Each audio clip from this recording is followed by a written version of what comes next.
United States Army presents The Big Picture, an official report produced for the armed forces and the American people. Now, to show you part of the big picture, here is Sergeant Stuart Queen. Today, the major American ground force in Europe is the 7th Army. It is a combat-ready fighting force with traditions and standards of which it can be proud. To tell its story, let's go back to July 1943, when the 7th was one of the great armies formed to crack the walls of Fortress Europe.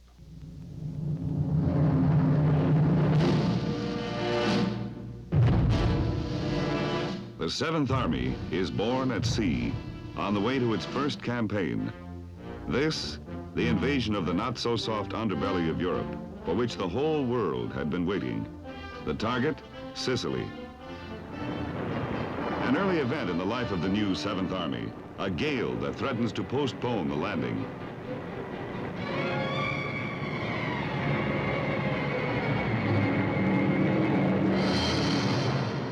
In spite of it, the invasion goes ahead.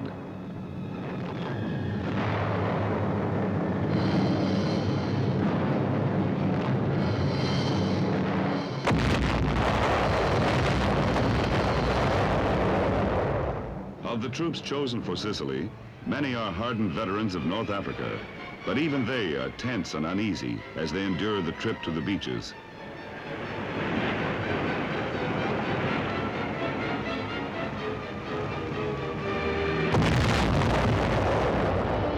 The enemy's main defenses have been avoided. The landing on the south-central coast is a bold and successful stroke. Everything possible is done to speed the movement ashore.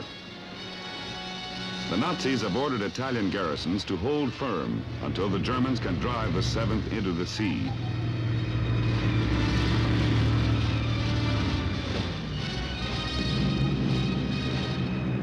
The Luftwaffe preys upon the beaches.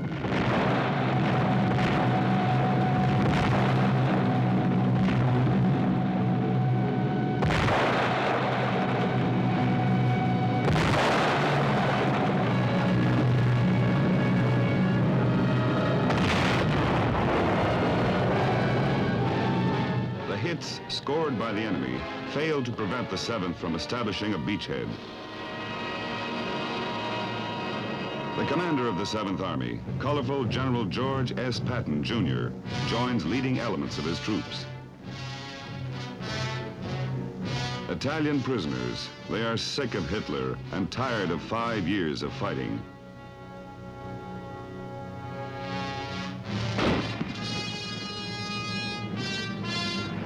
The drive inland begins, and the Via Roma, main street of town after town, rumbles to the weight of an army determined to take the island.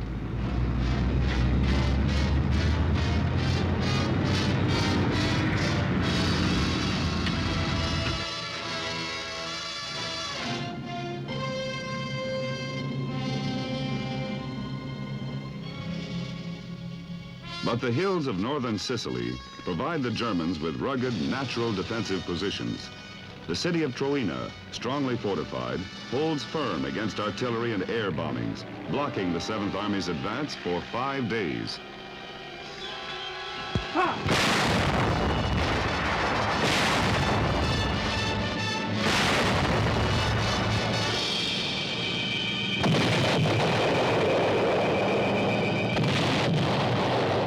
The 7th has its share of casualties. The army is fighting against men who for years have been trained and indoctrinated with the Nazi philosophy. But the soldiers of the 7th Army beat the enemy to his knees.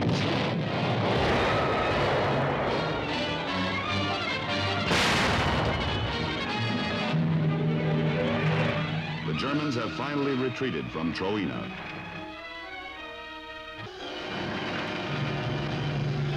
The 7th pursues the Hitler legions, who are now trying to save themselves by attempting to escape from the island. Along the steep north coast, they have wrecked the path of pursuit. Engineers perform road-building miracles, and the 7th uses amphibious landings to bypass some of the coastal roadblocks.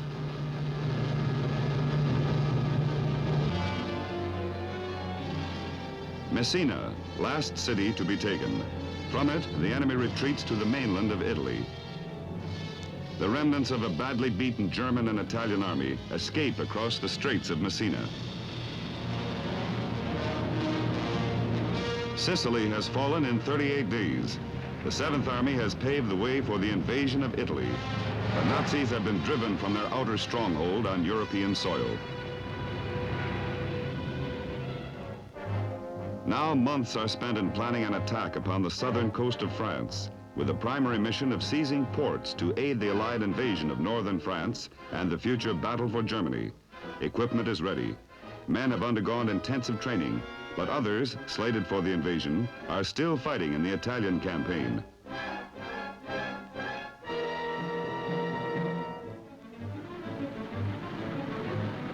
Finally, at the Bay of Naples and at other ports in Italy and North Africa, Operation Dragoon is underway.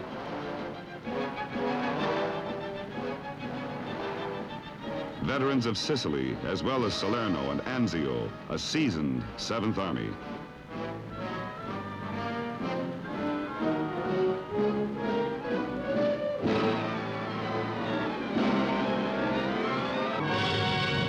In an advance action, airborne troops head for inland strong points. Their aim, to prevent enemy reinforcements from reaching a beachhead.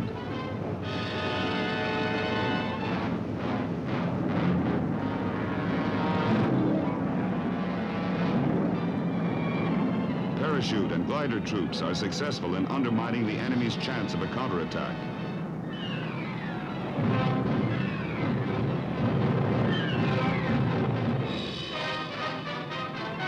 Some gliders encounter obstacles planted by the Nazis on French farmlands. A key figure in the invasion, General Alexander M. Patch, replacing General Patton as the 7th's commander.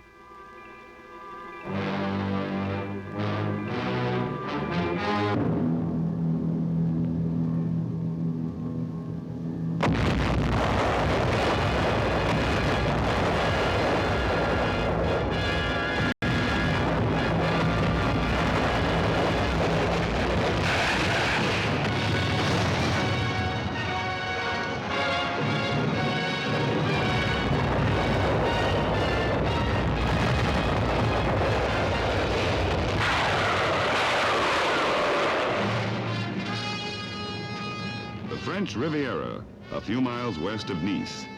Beaches are rocky and treacherous as wave upon wave of troops storm ashore.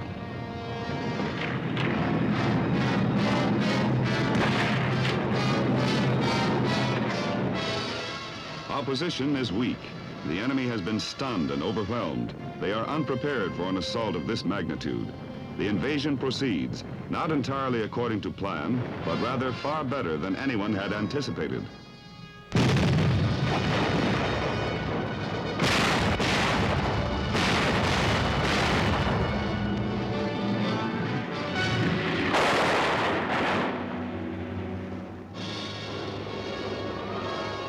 An underlying factor in the success is the work of French troops with the 7th Army and underground forces who have steadily harassed the enemy during the occupation. Now at last they are able to work in the open against the German troops and their collaborators.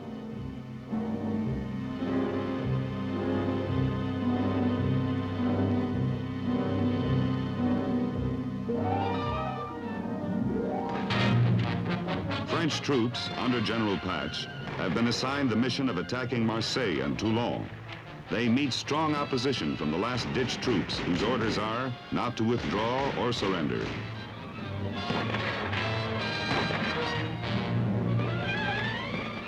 The estimated time for capture of the two vital ports is 40 days. The French finish the job in 13. The ports are severely damaged, but they are essential for landing supplies to be used in the future drive against Hitler's fortress.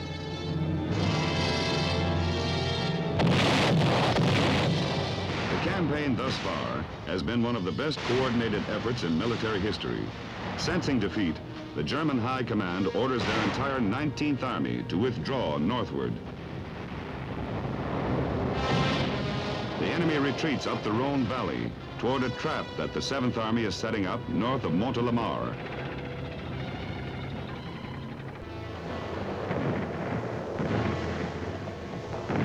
In the Drôme Bowl, the 7th Army cuts off thousands of beaten troops.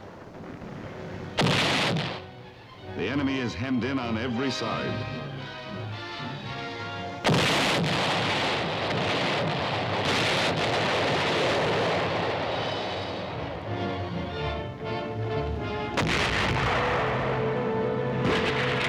Those who escape are forced to leave behind a vast graveyard of vehicles and equipment.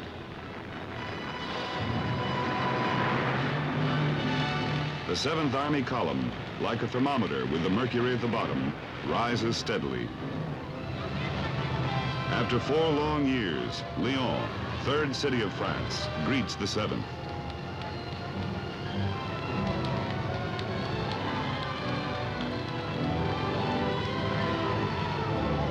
French troops are wildly greeted by their kinsmen at Dijon. A French unit of Patch's army joins a unit of Patton's 3rd. The invasions of northern and southern France are linked. A phase of the war comes to an end, but a difficult period is ahead.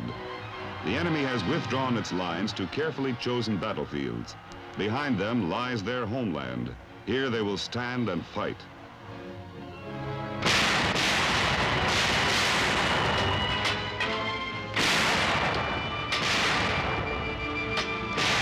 Thus begins a period of bitter fighting against endless enemy strongholds, stubbornly defended, vigorously attacked, a long but final test of the stamina of nations and of men.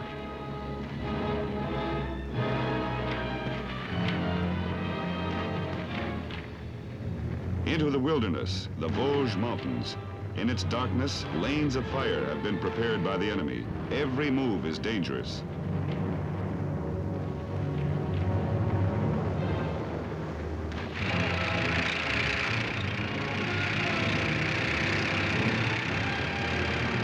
There are reports of gains, a few yards a day.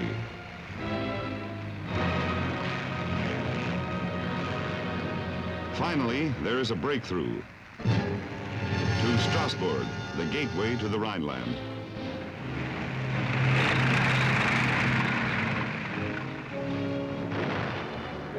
The victory is a grim pause in a city under constant threat of counterattack. The enemy is still strong, playing a game of giving a little to take more. The outskirts of Strasbourg are patrolled as the city becomes a headquarters for the 7th Army. Some predict that with the oncoming of winter, there will be nothing much happening in this section of the front. But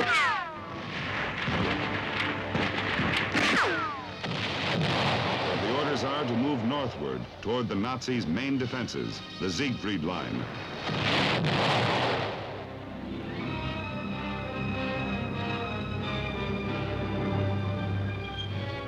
Each town is a tough outpost, a barricade that must be broken through to reach even heavier defenses.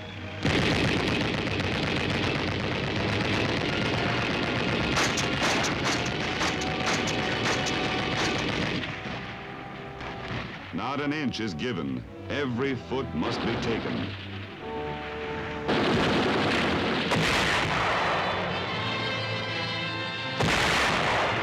The drive reaches the strongly defended town of Haguenau. Patch's soldiers are tested as never before against mines, booby traps, and snipers.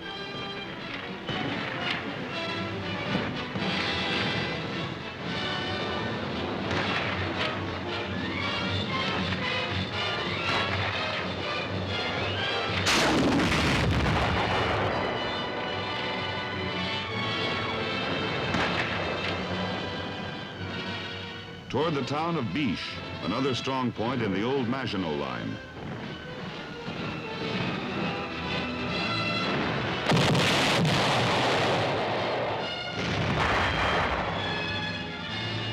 After a bloody battle, a town falls, and the 7th has moved a step nearer the Nazis' main line of defense. Christmas arrives, but there's not much of it in this sector of the Western Front. General Patch constantly roams his front line. He is deeply concerned over a new development, what might be a major threat. Finally, he decides to accept an evaluation of information collected by his G2, who even today remembers the episode as a high point in his military experience.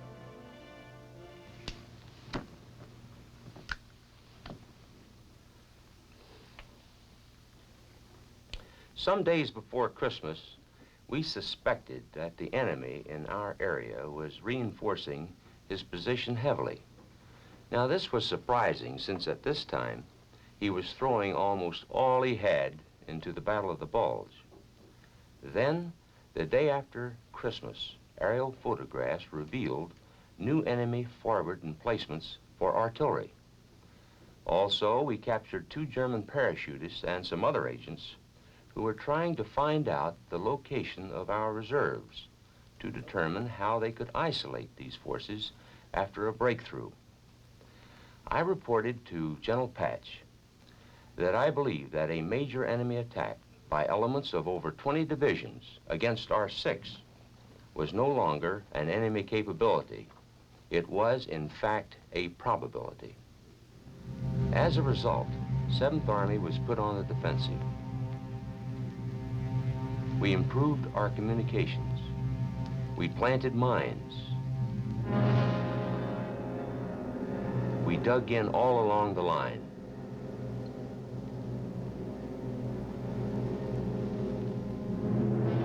Positions were shifted to strengthen areas where we expected the attack to have its greatest impact. We estimated the German operation, so-called Northwind, for New Year's Eve.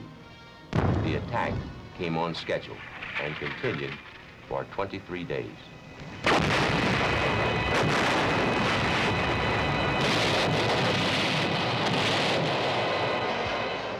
The 7th Army is able to counterattack in some sectors.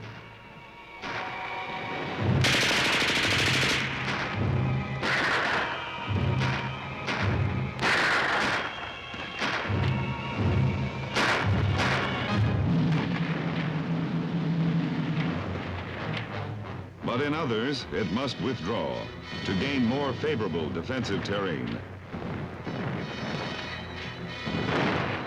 The all-out effort by the enemy, the last German offensive of the war, does not achieve its objective. The 7th Army holds. The Nazi operation Northwind has failed. Patch's army cannot begin its own offensive until it helps eliminate the Colmar pocket, a large concentration of German troops within France, a thorn in the side of the entire Allied advance. A final phase of the operation is the attack upon Colmar itself.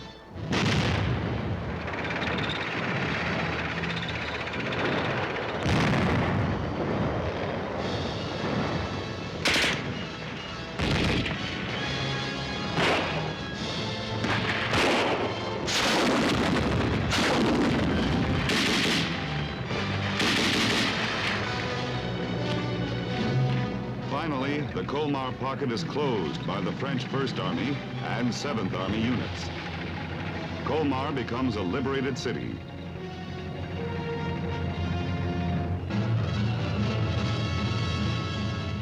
The town of Biche is reoccupied as the 7th straightens its line for their new offensive toward the Siegfried defenses.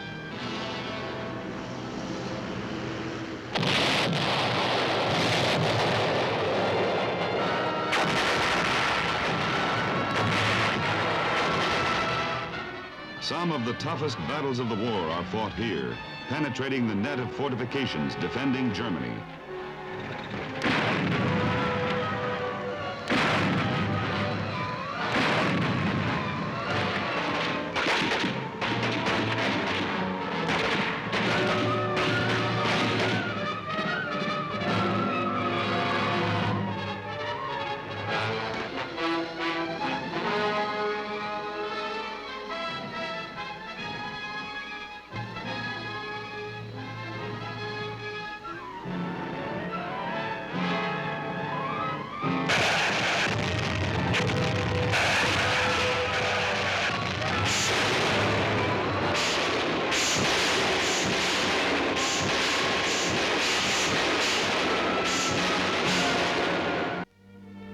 Town after town, softened by the artillery, is taken by the infantry, this time for keeps.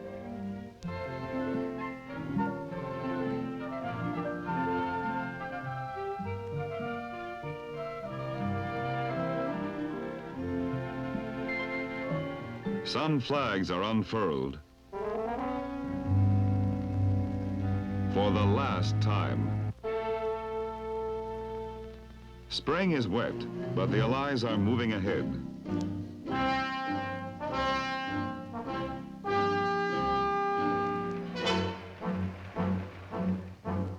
The Siegfried Line. Behind it, the Nazis are retreating. It is no longer a bulwark.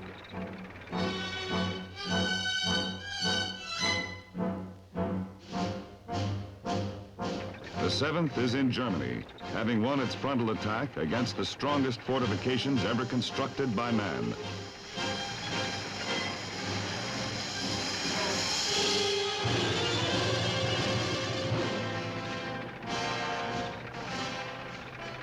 Enemy supply trains are wrecked, while the 7th has become, for the first time in weeks, well supplied for the final job of overcoming the enemy.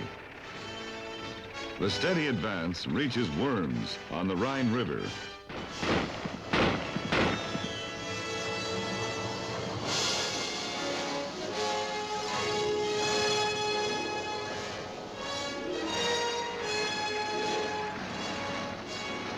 Swift and wide, the Rhine is bridged after enemy opposition at the water's edge has been overcome.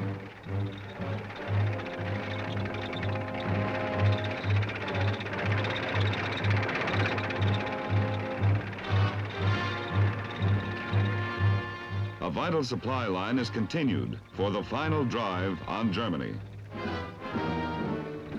Eastward, the campaign for Central Europe gathers momentum.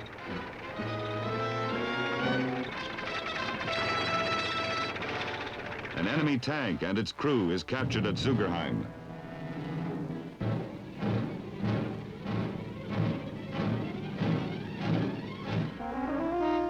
Soon there are masses of prisoners along the Autobahn. General Eisenhower states, the Germans as a military force on the Western Front are a whipped army.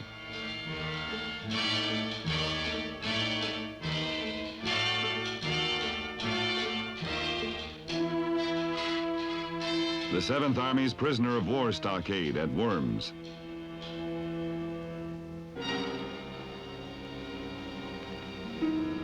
The faces of the enemy tell what is happening better than words.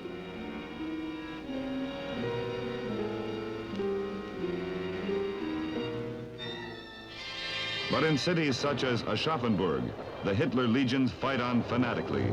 The battle here is a week long and no quarter given. Patch's army sweeps on across the Bavarian plains.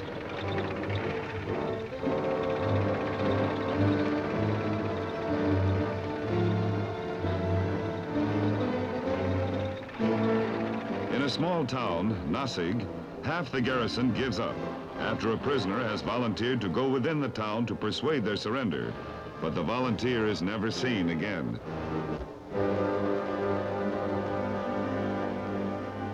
The defenders, 16 to 18 years old, have had but 15 days of training. The shrine city of Nuremberg, a city pounded to a pulp, remains dangerous.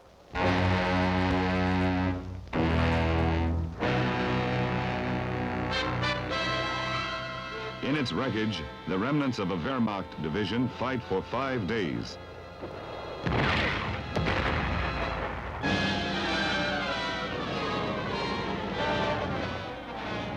The mopping up operation continues south toward Austria.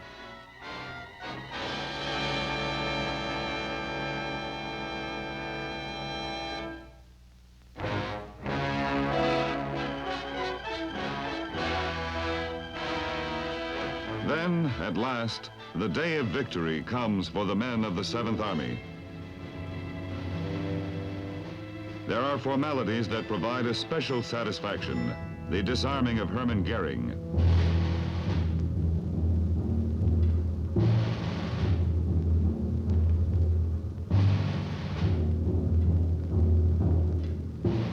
Nuremberg Stadium. The symbol of cruelty and hate is gone. The bad taste of war is tempered by pleasant moments.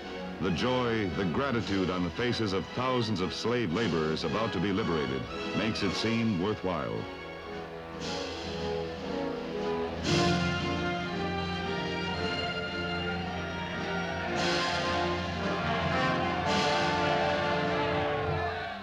The American flag, flying over an ex-Nazi camp, spells out freedom. Berchtesgaden, Hitler's mountain home. The Nazi Führer, his myth, the might of his armies, these too are gone. The view remains. And a memory remains of those in the 7th Army who fell during the rugged fighting of 2 long years.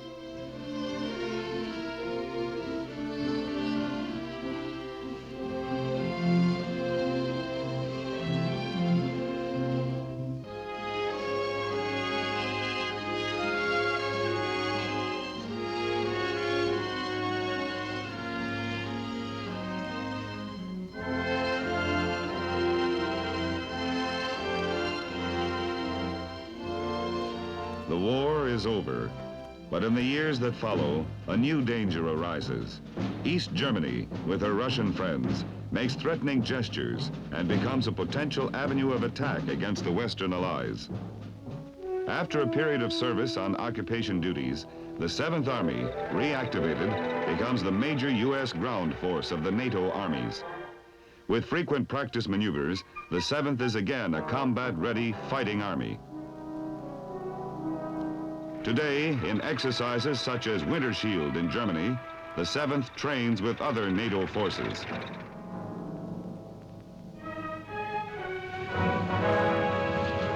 The training emphasis is on combat readiness, and the training continues in terrain and under weather conditions as rugged as any the 7th Army encountered during World War II. In training, the spirit that emerged on the battlefields of Sicily, France, and Germany sets a standard for the troops of today's 7th Army.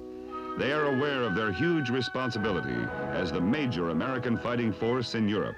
They stand ready, a pyramid of fighting strength, to resist aggression.